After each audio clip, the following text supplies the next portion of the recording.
Well, the telltale hurts. Well, this true?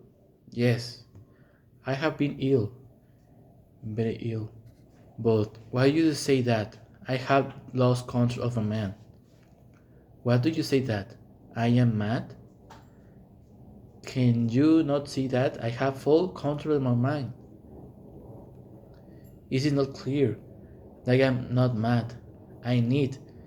The illness only made my mind, my feelings, my sense stronger, more powerful, my sense of hearing especially become more powerful. I could hear sound I have never heard before. I heard its sounds from my heaven, and I heard sounds from my hell. Listen, listen, and I will tell you how to happen it. You will see, you will hear how healthy my mind is. It is possible. Do to say who the idea first entered my head. There was no reason for what I did. I did not hate to the old man. I even loved him. He had never hurt me. I did not want this money. I think I was his eyes. His eyes were like the eyes of my of a vulture. The eyes, the eye of one of those terrible bears that watch on and wait while an animal dies, and they'll fall upon the dead body and pull it to space to eat it. When the old man looked at me with these vulture eyes, I could feel it went up and down my back. Even my blood became cold, and so I finally decided I had to kill the old man and close the eyes forever. So you think that I'm a madman? Cannot plan, but you should have seen me. During all of that week, I was as friendly to the old man as I could be, and warm and loving. Every night about 12 o'clock, 12 o'clock, I slowly opened his door, and when the door was opened, like an angel, I put my hand in, and then my I'm sorry, in my hand I held a all night covered over with a cloth so that to no light shower, and I stole there quickly. Then, careful, I lifted the cloth just little, so that a single, dim small light fell across that eyes. For 7 nights, I did this. 7 long nights, every night at night.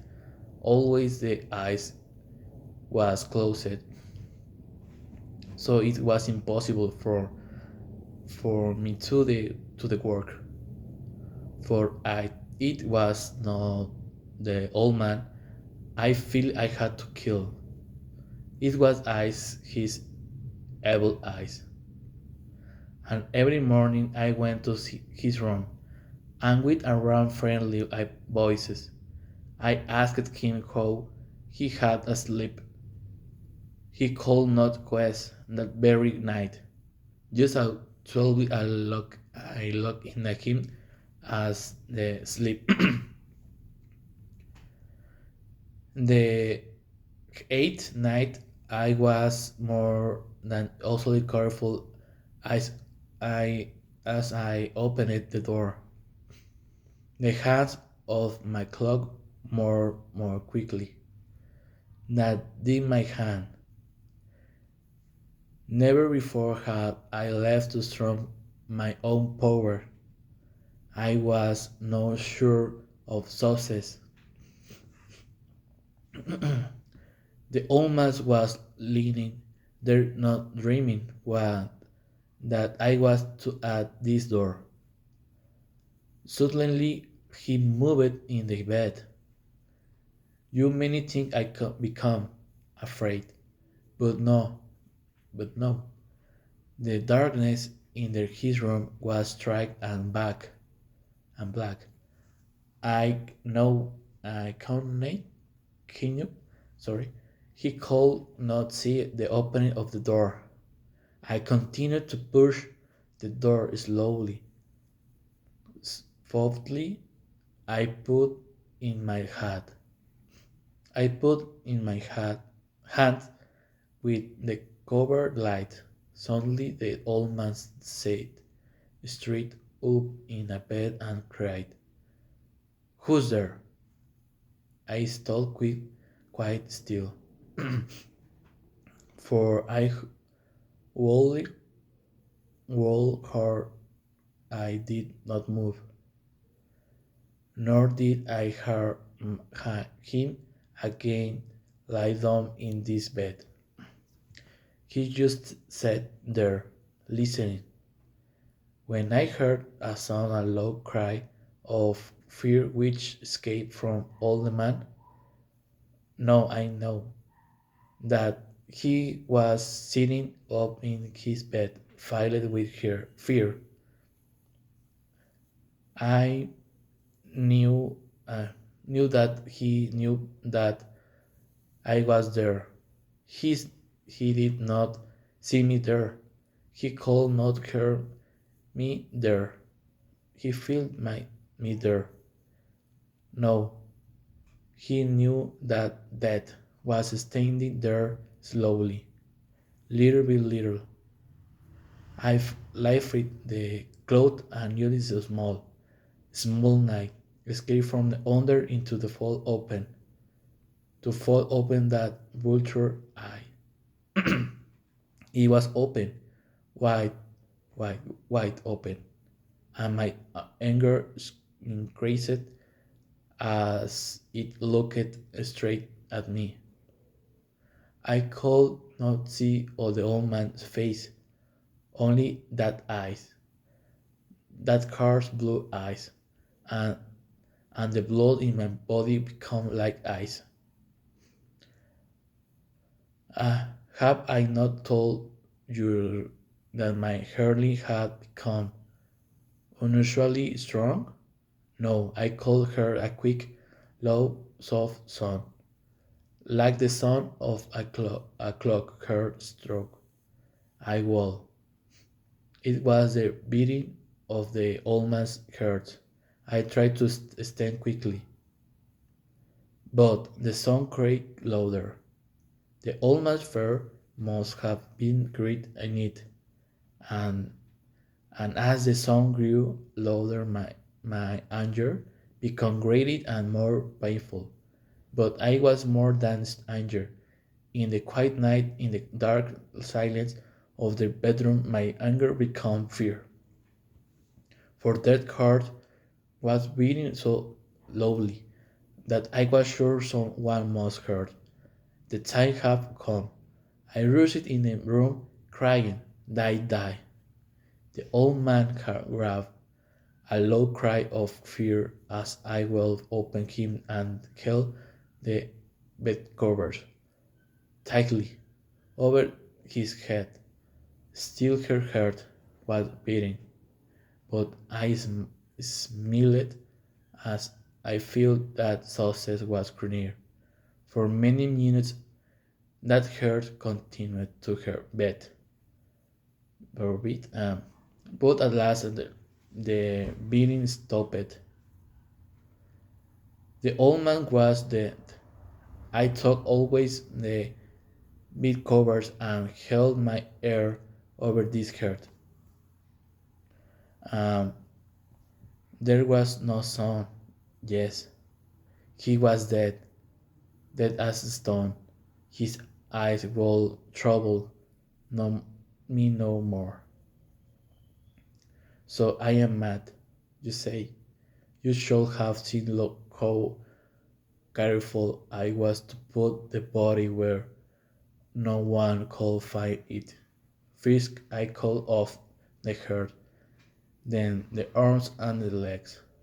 I was careful not to let a single drop of blood or fall on the floor.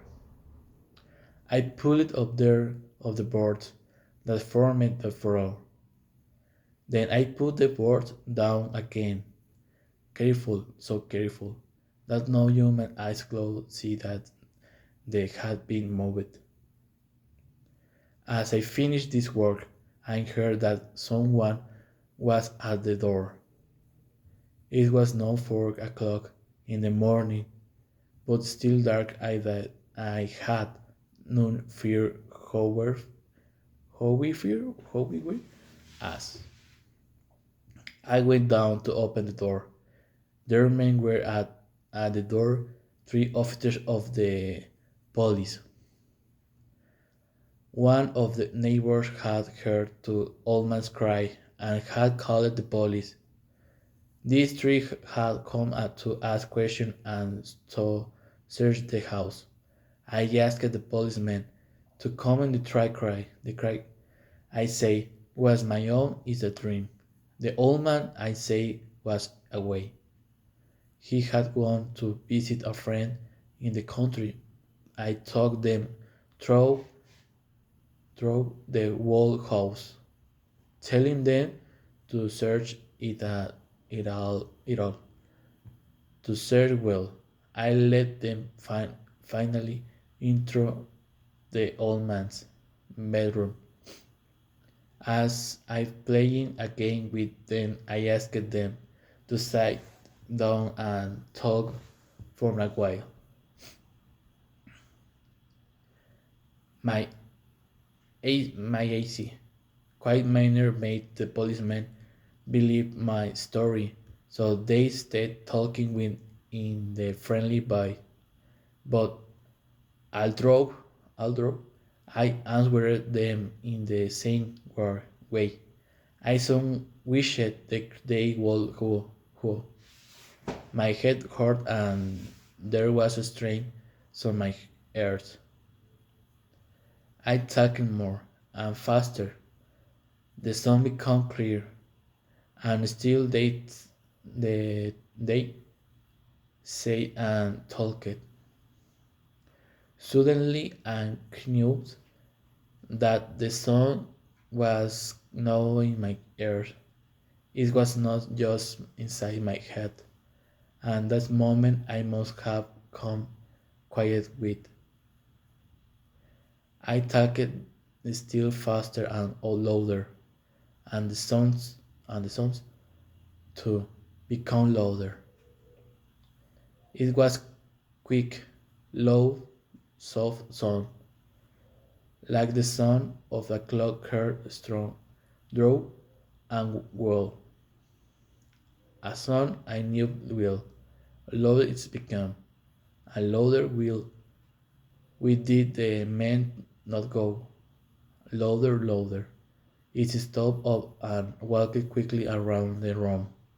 I pushed my chairs across the floor to make more noise, to cover that terrible sound. I talked ever louder and still the man sat and talked and smiled. Was it possible they could not hear? No, they heard it was certain of it. They knew cannot know it was Terry, who were playing a game with me. I was suffering more than I could be from. They smiled and from the sound, louder, louder, louder. Suddenly a cold beer in the longer. I pointed at the birds and cried, yes, yes, I killed him. Pull up the bird, and you shall see. I killed him, but why does his heart not stop beating? Why does is not?